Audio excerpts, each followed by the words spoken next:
Severino, yo no te presento. Perfecto. Okay.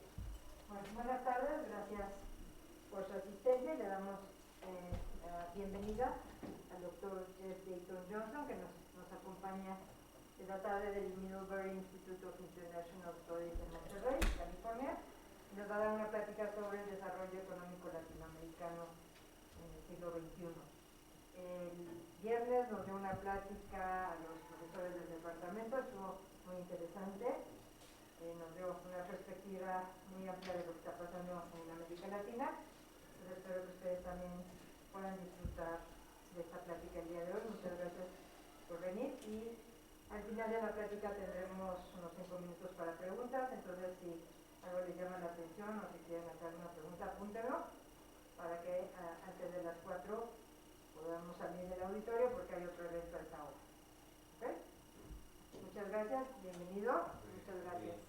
Muchas gracias por esta presentación y muchísimas gracias a ustedes por estar aquí. Yo sé que hemos llegado al punto del semestre en el cual hay 1000 cosas que hacer, hay 1000 trabajos que finalizar, entonces estoy muy agradecido por su presencia para poder compartir esas ideas sobre el desarrollo económico de esta región con ustedes y tener su retroalimentación, su feedback. Algunas cosas al comenzar. La mayor parte de mis diapositivas son diapositivas, ¿verdad? Los slides de mis diapositivas están en inglés. Probablemente no va a ser un gran problema para ustedes. La segunda cosa sí va a ser un problema para ustedes. Yo voy a dictar esta conferencia en este español que están oyendo en este momento. Si por si acaso hay en algún momento alguna duda de lo que estoy tratando de decir en mi Spanglish, por favor, levanten la mano para pedir aclaración. ¿Cuántos de ustedes son del Departamento de Economía? Todos, muy bien. Entonces voy a pasar directamente a tecnicismos. No voy a utilizar mucha más. No es eso. No va a abundar la charla de hoy en tecnicismos. Voy a hablar a grandes rasgos de algunas de las tendencias de la historia económica de América Latina en este siglo. A ver, cuando yo comencé ese proyecto en 2019, proyecto de escribir un libro, eso va a ser un libro, algún libro. Hubo un artículo en 2019 en el Wall Street Journal. Ustedes probablemente conocen que el Wall Street Journal es el periódico financiero principal de Estados Unidos. Y fue un artículo sobre las economías de América Latina, sobre la situación en América Latina, y el título del artículo en inglés fue Latin America's Prospects Dim Again. O sea que las perspectivas de América Latina se ensombrecen de nuevo, otra vez. Y ese título para mí refleja perfectamente cierta actitud muy común en Estados Unidos, pero muy común también en muchos países de América Latina, una actitud pesimista acerca de las posibilidades para buenos tiempos económicos en América Latina, una actitud de resignación, cierto fatalismo. Esos problemas que debatimos ahora nunca se van a resolver. Y yo lo que quiero hacer en este proyecto es subrayar algunas de las mejoras cuantitativas y cualitativas en el desempeño económico de América Latina en esos últimos 20 y tantos años. Soy realista, pero también soy optimista. El fatalismo es entendible, es muy entendible porque todos los problemas que debatimos ahora sobre la economía mexicana, por ejemplo, parece que han estado con nosotros desde hace siempre. Ahora, ¿de dónde viene? ¿De quién es esa obra de arte? ¿Quién es el pintor de esa obra de arte? Diego Rivera. Diego Rivera, 100 puntos para...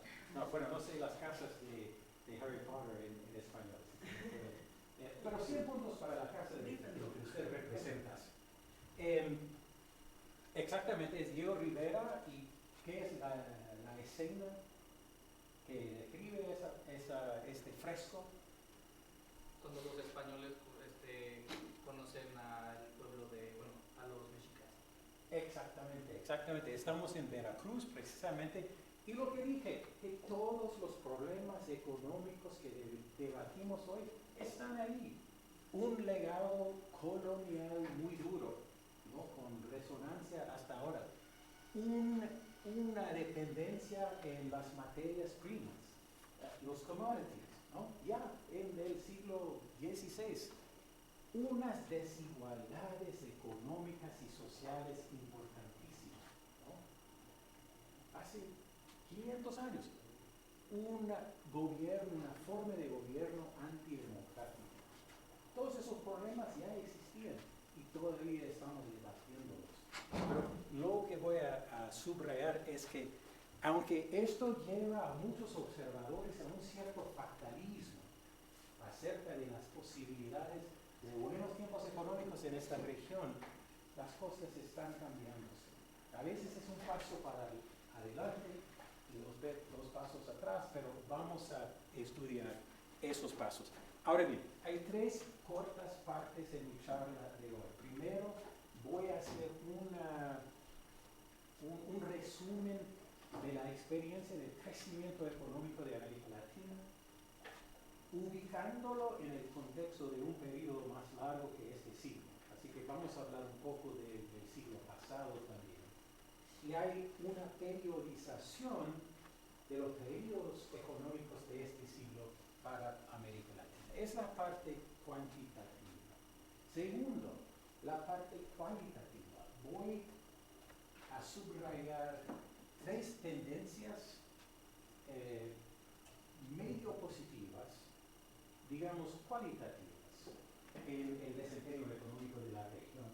Y tercera parte y última parte, voy a sacar algunas conclusiones para el futuro. Ok, pasamos al crecimiento. Algunos no economistas entraron. Todo el mundo está bienvenido, pero si todos son estudiantes de economía, voy a utilizar un vocabulario un poquito más técnico.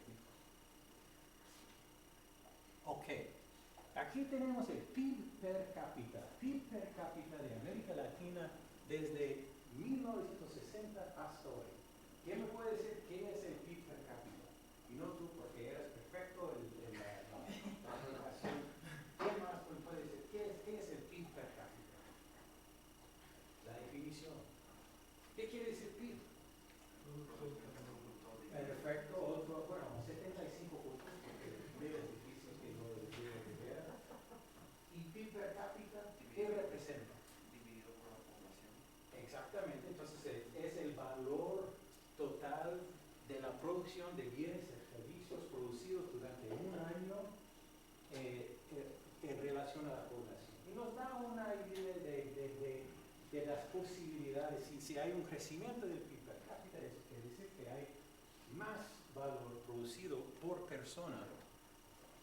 Y el PIB per cápita pasa de poco más de $3,000 en 1960, y esos son en dólares constantes, así que controlando por los efectos de la inflación. Y más recientemente es casi $9,000 al año. Y eso quiere decir que ha habido un crecimiento, y eso es para toda América Latina y el Caribe, para todos los países y economías de la región. Voy a decir 2 cosas entonces sobre el siglo XX. Empezamos con el periodo que llamo en este estudio el alto desarrollismo. Desarrollismo es un enfoque sobre la política económica y los objetivos de la política económica. El desarrollismo surge en América Latina en 1949, cuando un economista argentino que se llama Raúl Prebisch publica un importante estudio para las Naciones Unidas, en el cual descubre una cosa. Prebisch descubre que la economía mundial tiene una estructura. Hay un centro y hay una periferia.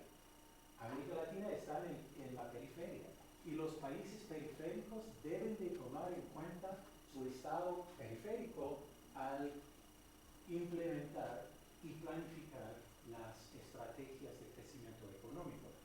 Además, el objetivo de la política económica debe de ser de transformar la estructura de la economía, dando la espalda a la dependencia en los commodities, fomentando la industrialización y la exportación de manufacturas.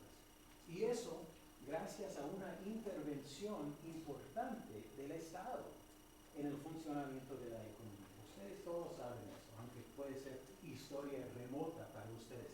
Yo la viví, pero fue remota para ustedes. Bueno, eso es el desarrollismo. Y durante el periodo de desarrollismo, vemos que el crecimiento fue bastante alto. Por diversas razones, la inclinación de esta curva, eso nos da la tasa de crecimiento de la economía. Computadora está aquí. Luego viene la larga década perdida. La década perdida, que es realmente 2 décadas, empieza con la crisis de la deuda en la región. Empezando aquí en México en agosto de 1982, cuando México decide de suspender el pago del servicio de la deuda externa, seguido por la mayor parte de los países de la región. Y surge un nuevo paquete de recomendaciones para políticas económicas, distinto al desarrollismo. Viene del Fondo Monetario Internacional, del Banco Mundial, del Tesoro estadounidense. Una serie de sugerencias que se llama el famoso Consenso de Washington, ¿no? 10 puntos, son como 10 mandamientos realmente, porque hay que seguir los mandamientos para tener la buena vida. Más tarde es lo que algunos llamarían el neoliberalismo, ¿no? Los 10 puntos son en 2 partes. Primero, una estabilización macroeconómica, ¿no? de controlar la hiperinflación, de controlar los gastos públicos, el tipo de cambio, etc. Una estabilización macroeconómica. Segundo elemento del Consenso de Washington, una liberalización de todo ese control estatal de la economía de los años del desarrollismo. Liberalizar los flujos comerciales, por ejemplo, privatizar las empresas paraestatales, por ejemplo. Subrayo eso porque hubo y hay todavía un debate continuo entre esos dos enfoques sobre cómo debe de ser la política económica, cómo debe de ser la intervención o no del Estado en el funcionamiento del mercado y cuál debe de ser el objetivo de las políticas económicas. Eso sigue hoy vigente y es parte de la discusión de este siglo. Ahora bien, vamos a pasar al siglo XXI.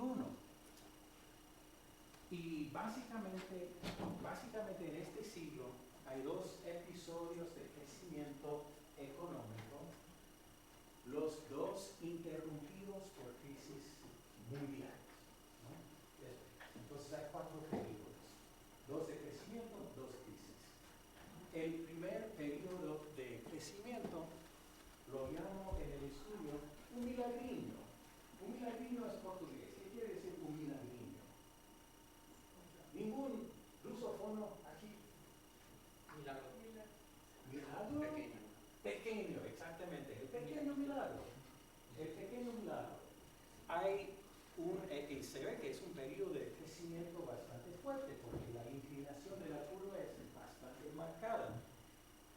Un economista brasileño muy destacado, Edmar Bacha, lo llamó el milagriño, el pequeño milagro, para diferenciarlo del gran milagro de los años desarrollistas.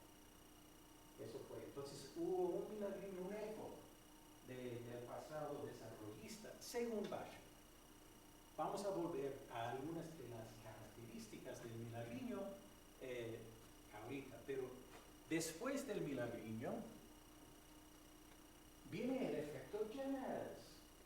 El efecto jazz, ¿qué quiere decir? Porque el efecto jazz es nada más que la gran recesión financiera mundial de los años 2007 a 2009, pero la presidenta argentina, Cristina Fernández de Kirchner, lo llamó el efecto jazz, porque, según ella, vino de Estados Unidos, cuna de la música jazz, ¿no? Y yo, como estadounidense, y además como aficionado muy entusiasta de la música jazz, yo estaba tan agradecido con la presidenta Kirchner que no dijo el efecto McDonald's, o el efecto Disneylandia, o el efecto de otros iconos culturales de mi país menos nobles que la jazz. Entonces yo escribí un artículo en un diario de Buenos Aires en ese entonces, en 2008, diciendo que muy bien, gracias por decir efecto jazz, pero no hay nada de jazzística de esta crisis, ¿no? Si hubiéramos sido más como músicos de jazz, no habría sido una crisis económica. Pero esa es otra historia. El efecto jazz es seguido por un repunte económico para una recuperación del crecimiento económico menos satisfactorio que los años milagrinos. Y yo llamo esa larga década ahí la temporada de huracanes. Porque exactamente como una isla caribeña expuesta a huracanes, los choques externos repetidos degradan la resistencia de la infraestructura de la isla. Los choques externos como huracanes en esa década de los 2010 degradaron de manera incremental la resistencia económica de las economías de América Latina. Además, temporada de huracanes es el título de una excelente novela. Algunos han leído la novela de Fernanda Melchor. Es brillante, es espeluznante. Ella es de Veracruz. Una de las mejores novelas escritas en México durante los últimos 10 años. Lo recomiendo. Pero sí es espeluznante. Temporada de huracanes. Y finalmente, la crisis de la pandemia, acompañada para un periodo importante de inflación. Ahora bien, esa es la periodización del siglo XXI, contextualizada con lo que vino en el siglo XX. Esa es la parte cuantitativa. Hay mucho más que se puede decir. Yo voy a subrayar, como dije, 3 tendencias cualitativas de este siglo. Primero es el binomio de reprimarización y desindustrialización. Fenómenos que se ven en la mayor parte de los países de la región. Reprimarización, ¿qué quiere decir? ¿Qué palabra más fea, ¿no? Más extraña? Reprimarización. En términos económicos, ¿qué querría decir eso? Recursos primos. ¿Cómo? Recursos primos. Sí, sí, exactamente. Tiene que ver con materias primas, tiene que ver con commodities. Y quiere decir que hubo un movimiento en favor de mayor exportación, mayor producción de commodities en muchos países de la región. En México no, pero en Brasil, en Argentina, en Chile y muchos otros. Ahora bien, ¿de dónde viene el impulso para la reprimarización? Viene de los precios de los commodities. Aquí vemos unos índices de 3 clases de commodities desde principios de los años 90 hasta justo antes de la pandemia. Y hubo una alza súbita, una súbita alza de todos los precios de commodities en los años que hemos llamado un milagrino. Tanto para metales, como el cobre de Chile, como el estaño de Perú, como para la energía, el petróleo de muchos países como México, como soya, ¿no? Producida en Argentina, Paraguay, Brasil, para exportación. Entonces hubo una alza importante de los precios de los commodities, se desplomaron los precios brevemente durante la crisis del efecto jazz, luego hay niveles aún más altos en la temporada de los huracanes, con otro desplome. ¿A qué se debe el alza de los precios de los commodities en los años del La Niña, del boom? ¿Por qué crecieron tanto los precios de los commodities? ¿Cuál es la explicación? La respuesta es una palabra. Es el nombre de un país asiático. China. China, muy bien, muy bien. Mi recomendación a mis alumnos, yo siempre les digo, si estás en una fiesta y te preguntan, estudias economía en la Ibero, tengo una pregunta. ¿A qué se debe las tensiones ahora en los estrechos de Hormuz, allí en el Medio Oriente o algo así? Si no tienes alguna idea, piénsalo bien y luego dices China. Y ellos van a decir, pues es muy profundo, hay una relación entre China y el problema que me preocupa. Dada la magnitud económica de la China, dada su dinamismo en las relaciones internacionales, seguro que va a haber una relación entre China y cualquier fenómeno cualquiera. En ese caso, la industrialización, el proceso de la industrialización de la economía china en este siglo llegó a un punto muy intensivo en la utilización de metales y energía, que causó o contribuyó al alza de precios de los commodities. La soya fue importada para dar al ganado, para el crecimiento de la demanda de la clase media china. Entonces, el paso adelante es que varios países de América Latina pudieron aprovechar de esa alza de precios, de ganar desde las exportaciones para financiar innovaciones en las políticas públicas. Vamos a decir algo sobre eso en un momento. Pero desde una perspectiva desarrollista, por ejemplo, la reprimarización de las economías en la región es un paso para atrás. Es un paso atrás porque en vez de dar la espalda a los commodities, estamos volviendo a un enfoque en los commodities tal como existía en la época de Diego Rivera, ¿no? Bueno, en el siglo XVI. Podemos ver la reprimarización en la canasta de exportación, comparando el peso de los commodities en las exportaciones de África, de América Latina y de Asia.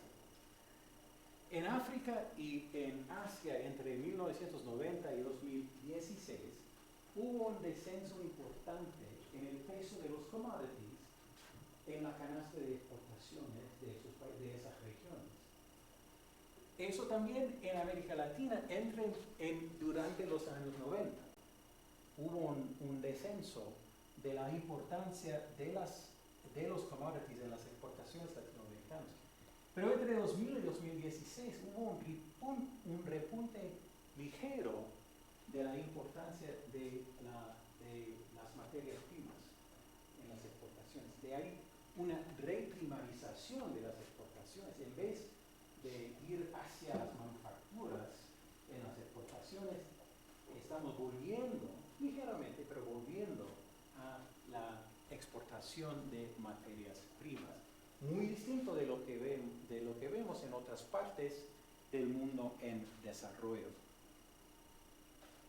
Pero mencioné no solamente la reprimarización, sino también la desindustrialización. No es solamente que estamos produciendo y exportando más materias primas en algunos países, estamos manufacturando menos. Y eso se ve en las estadísticas sobre la producción.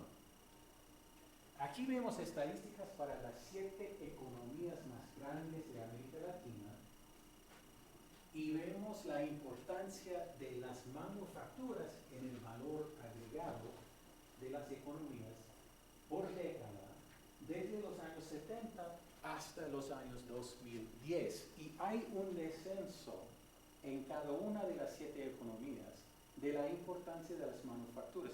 Y eso empieza antes, no, o sea que en los años 80 no tiene nada que ver con China todavía, ¿no? O sea, no es culpa de China, sino que hay un proceso de desindustrialización que viene evolucionando desde hace décadas.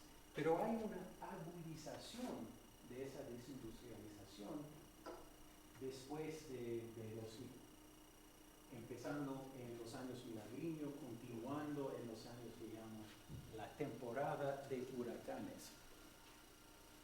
El descenso es menor en México que en otros países aquí representados, y ahora la importancia relativa de las manufacturas en el valor agregado en México es más alto que en cualquier de los otros países aquí representados. Entonces, México tiene es un caso algo distinto al patrón. ¿Por qué es una mala cosa? Según muchos, no es necesariamente una mala cosa. Hay una evolución de las economías que pensamos que es natural.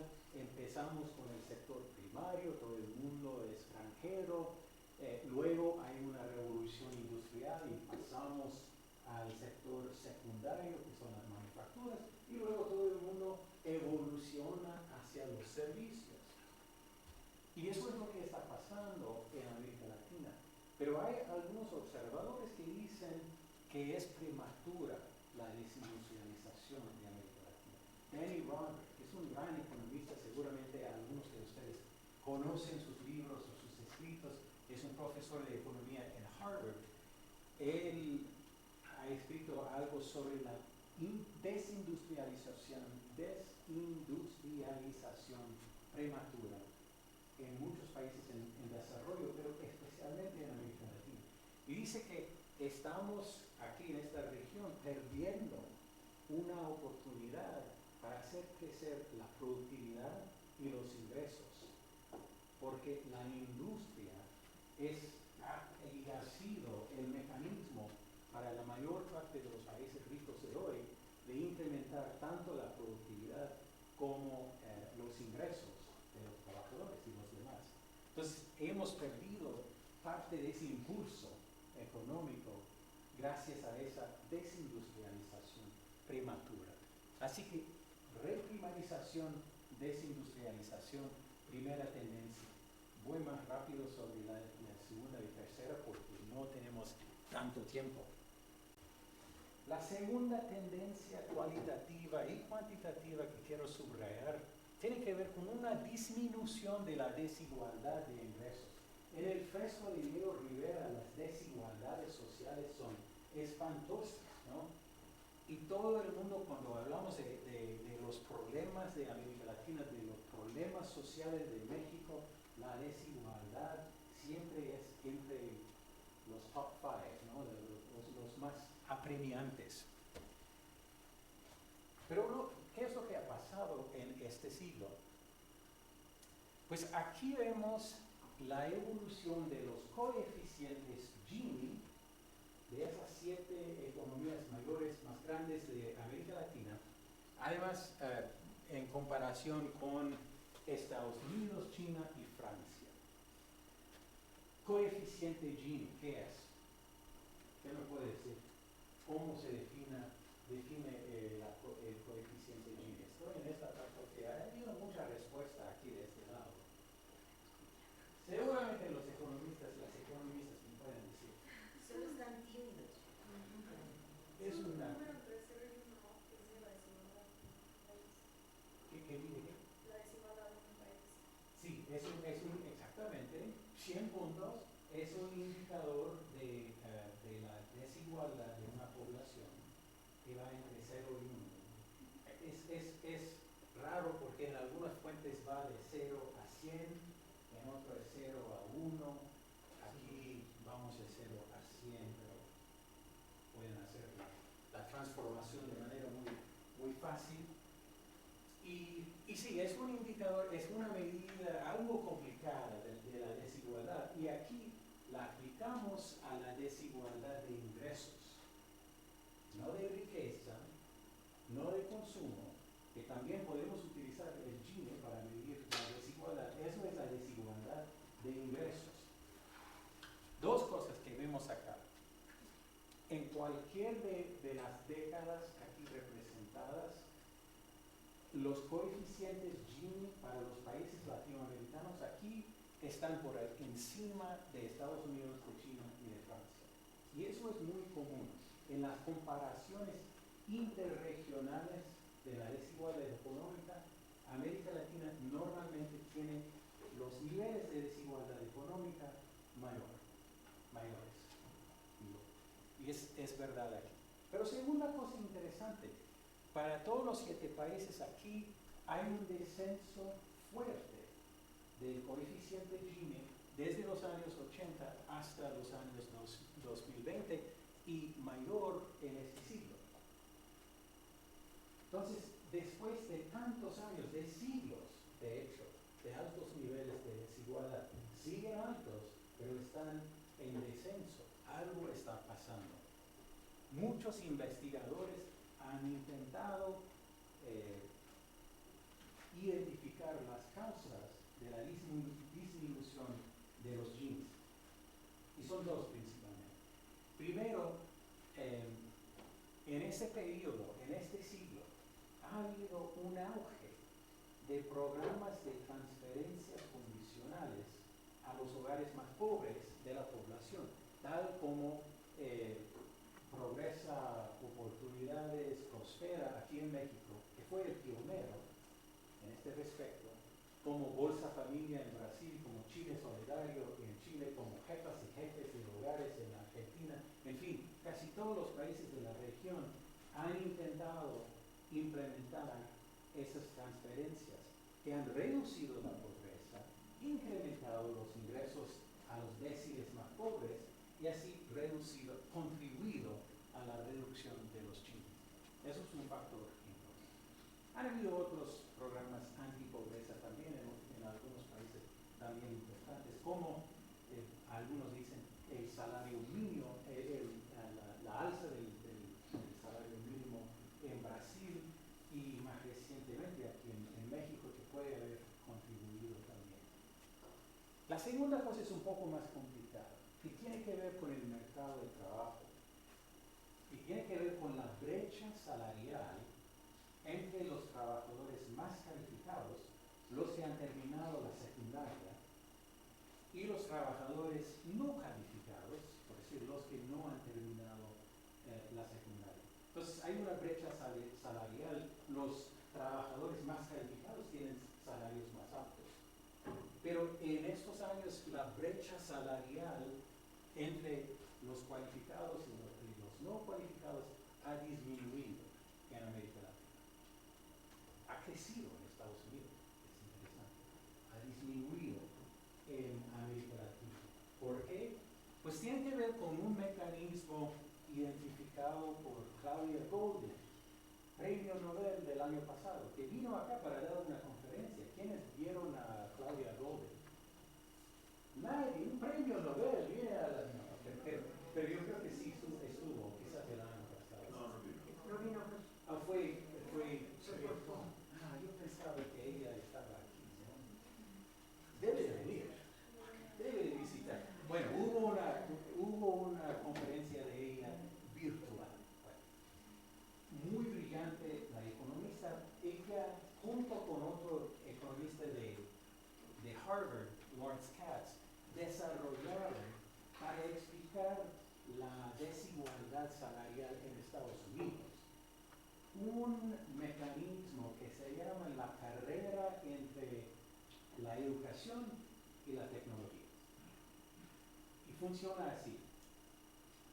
Con unas mejoras continuas en la matriculación secundaria en Estados Unidos, la oferta de trabajadores cualificados crece. Y crece más rápidamente que la oferta de trabajadores no cualificados. Entonces hay un cambio en las proporciones de las dos subpoblaciones. No ha crecido muy fuerte, las inversiones en la tecnología también contribuyen a hacer crecer el salario a través de la demanda para los más cualificados. Entonces hay una carrera entre la oferta de trabajadores cualificados y la demanda para trabajadores cualificados gracias a las inversiones en tecnología. En América Latina ha crecido la inversión en tecnología de manera menos rápido que la oferta de los trabajadores cualificados. ¿Me explico? Eso quiere decir que ha disminuido la brecha salarial por el crecimiento de la oferta de los cualificados y el lento crecimiento de demanda para los cualificados. Lo que ha pasado en Estados Unidos es completamente al revés. La inversión en tecnología ha hecho crecer los salarios de los más cualificados, haciendo crecer también la brecha salarial. Entonces eso ha contribuido a la disminución de la desigualdad salarial. Y eso de las transferencias, yo digo que es un paso para adelante. Eso de la brecha salarial no es necesariamente un paso adelante, es un paso atrás. Porque la lenta inversión en tecnología es probablemente algo preocupante y no es sostenible, ¿no? O sea que si volvemos a invertir en tecnología, va a crecer esa desigualdad salarial. Pero de todas maneras, hay efectos nocivos de la desigualdad que ojalá vayan decreciendo a lo largo junto con la desigualdad misma. Entonces esa es la segunda cosa. La tercera tendencia, mejor gobernanza económica. Yo sé que todos me van a decir, ¿de qué demonios estás hablando? ¿Mejor gobernanza económica? Ha habido cambios importantes en las políticas económicas, en la implementación de las políticas económicas, sobre todo en las finanzas públicas, en las políticas monetaria y fiscal de muchos países. Eso se debe en parte a los ingresos de los años milagrinos. Con mayores recursos pueden hacer más. Es coyuntural. Pero en mayor parte tiene que ver con mejoras institucionales. Voy a darles algunos ejemplos.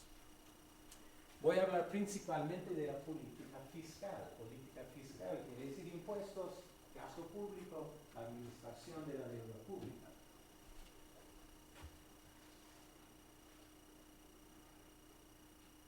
Pues hay mucha información en esta gráfica, pero eso lo que quiere demostrar es ¿cómo se llama? El balanza fiscal.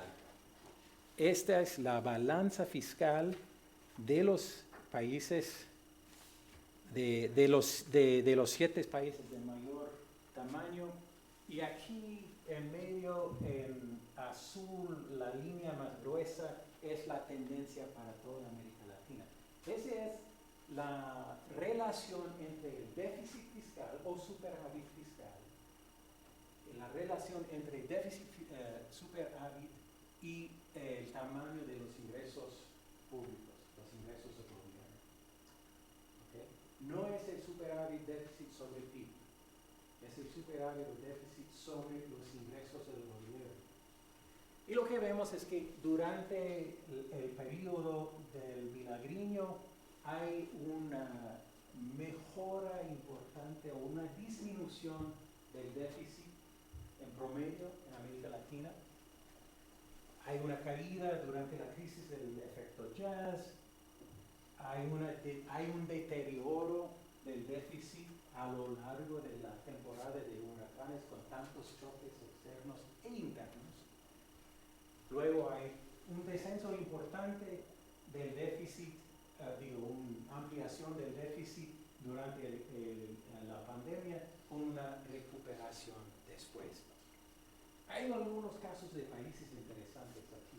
Yo quiero hablar por un momento sobre Chile, en amarillo. Buen ejemplo de innovación institucional en la política fiscal.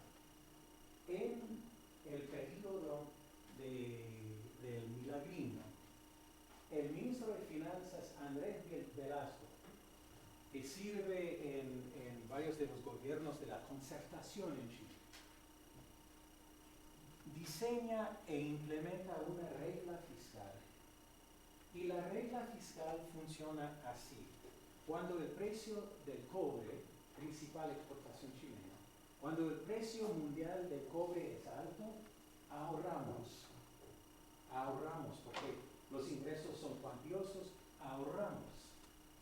Cuando el precio mundial del cobre es bajo, o sea, en tiempo de vacas flacas, gastamos gracias a los ahorros. Es una idea muy sencilla, pero se ve que hubo ahorros increíbles, ¿no? O sea que los ingresos eran increíbles de Chile durante esos años del Milagrino, lo que le permitió de gastar más para hacer frente a los efectos negativos de la crisis del efecto jazz. Entonces Chile estaba en mejor posición para contrarrestar los problemas de la recesión mundial en 2008-2009, por ejemplo. Algunas cosas.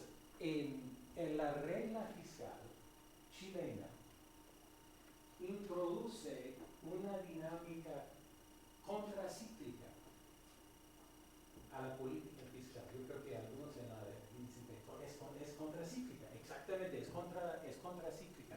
Eso quiere decir que modera la política fiscal cuando es contracíclica, modera la volatilidad económica, la volatilidad macroeconómica. Esto puede ser, probablemente les parece natural, pero no es para nada natural. En casi todo el siglo XX, para muchos países de la región, la política fiscal fue procíclica. En buenos tiempos gastamos más.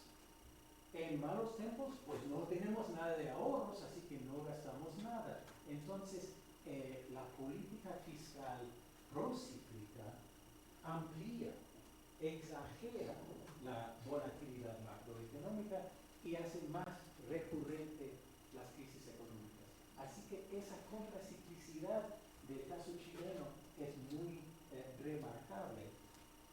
Y varios países de la región han también adoptado reglas fiscales o aprobado nuevas leyes de responsabilidad fiscal. Hay una mayor disciplina fiscal en el siglo XX.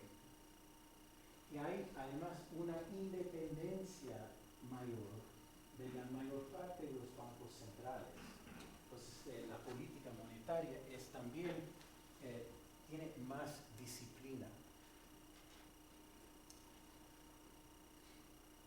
Bueno, no vamos a hablar de la deuda por cuestiones de tiempo, pero es la misma historia, una mejora ligera de la administración de la deuda pública.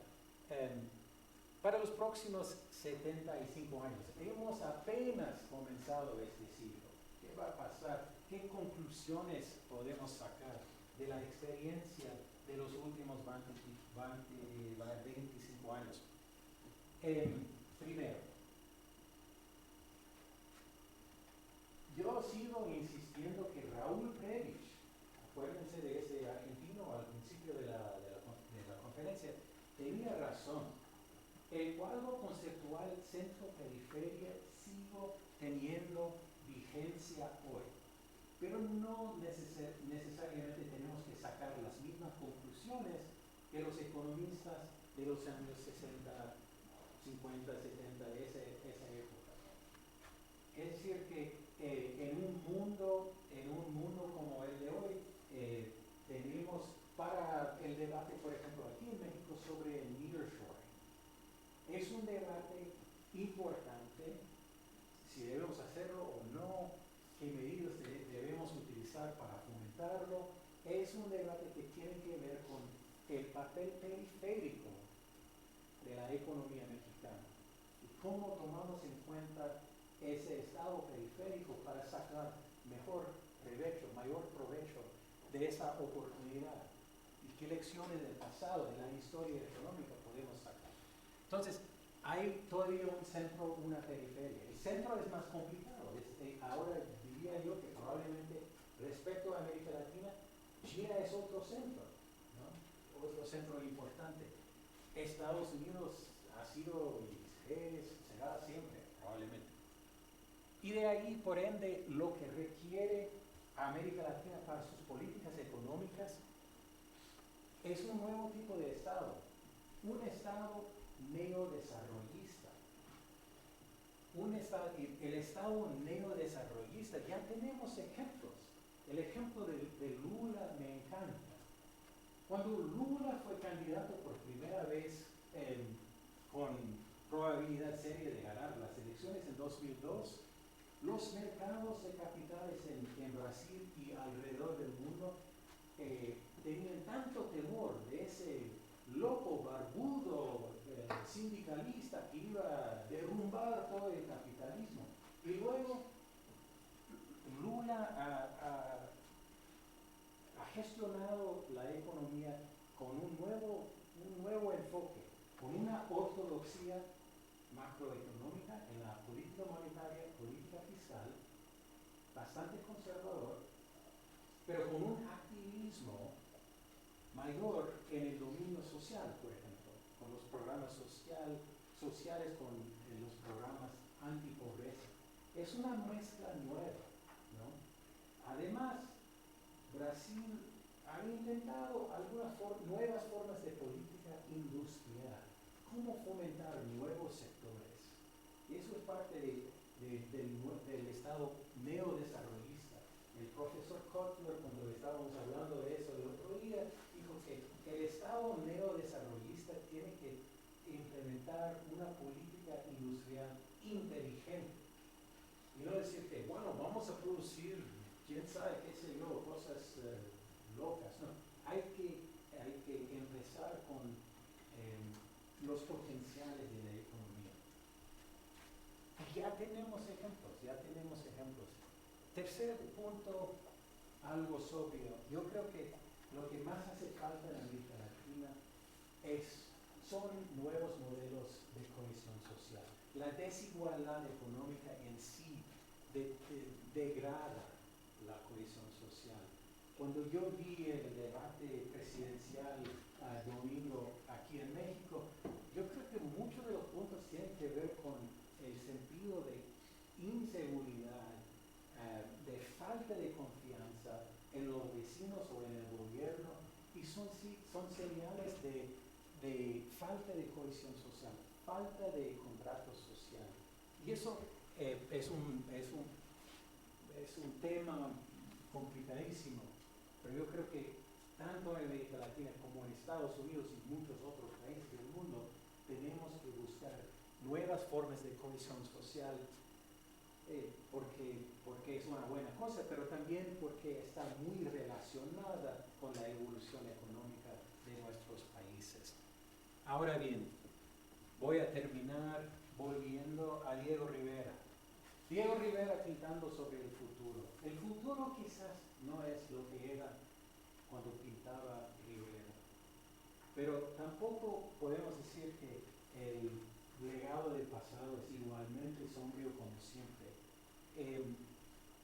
Hemos hecho buenas cosas en esta región, en este país. Hemos incurrido en muchos errores también, pero no estamos condenados a vivir con los mismos problemas del siglo XVI.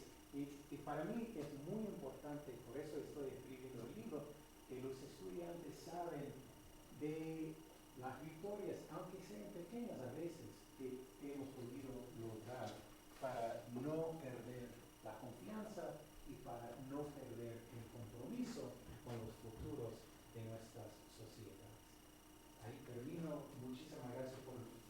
atención y tenemos tiempo para quizás algunas preguntitas.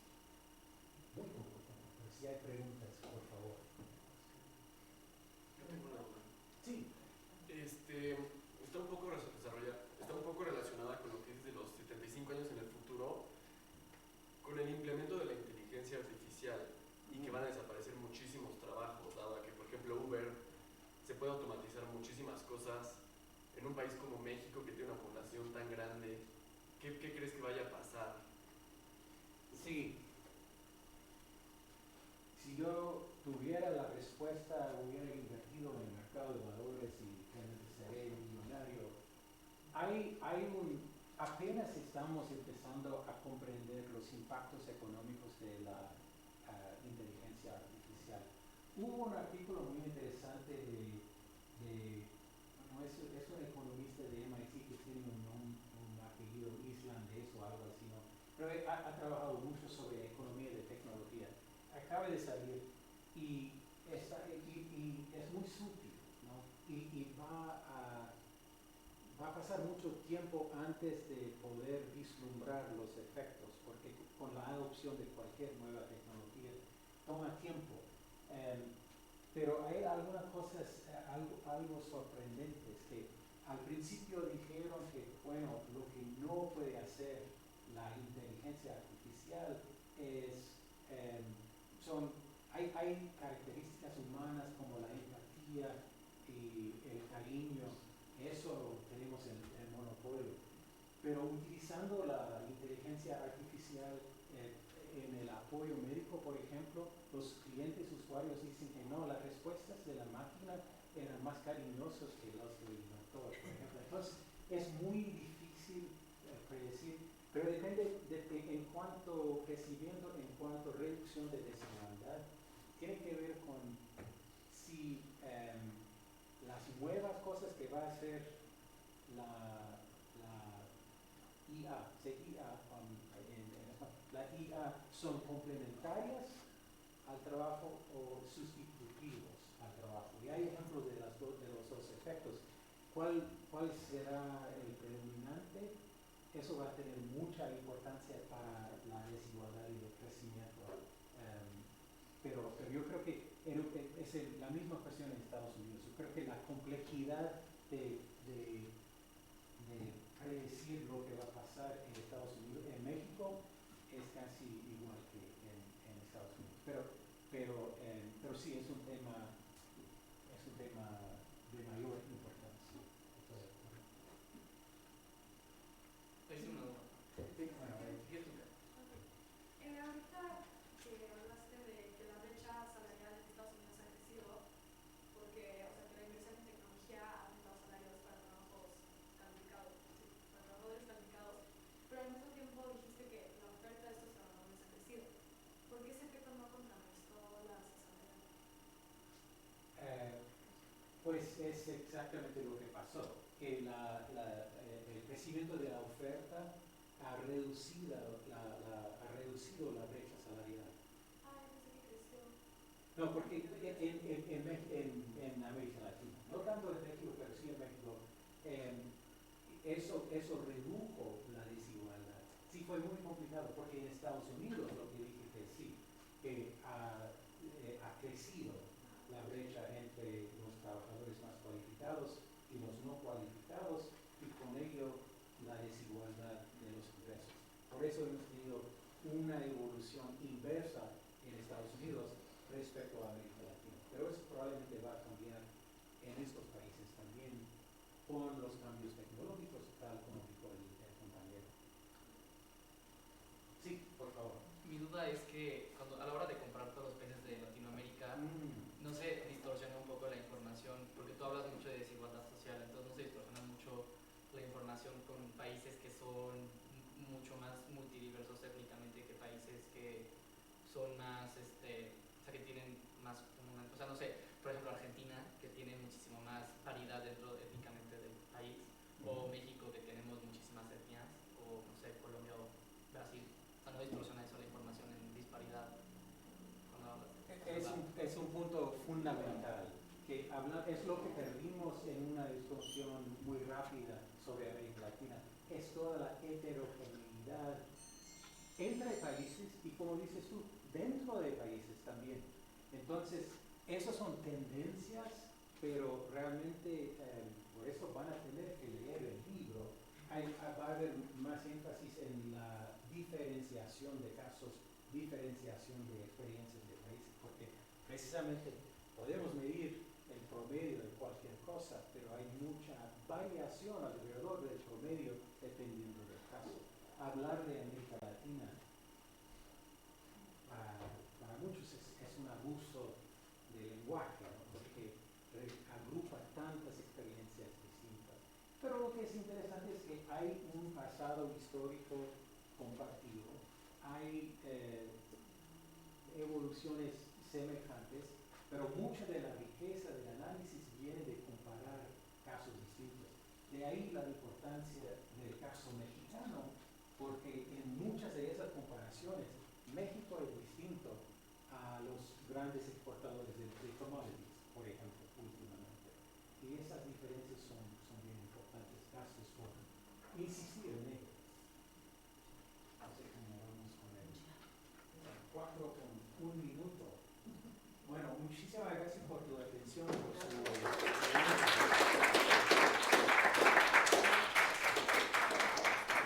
gracias a los colegas de economía por la hospitalidad.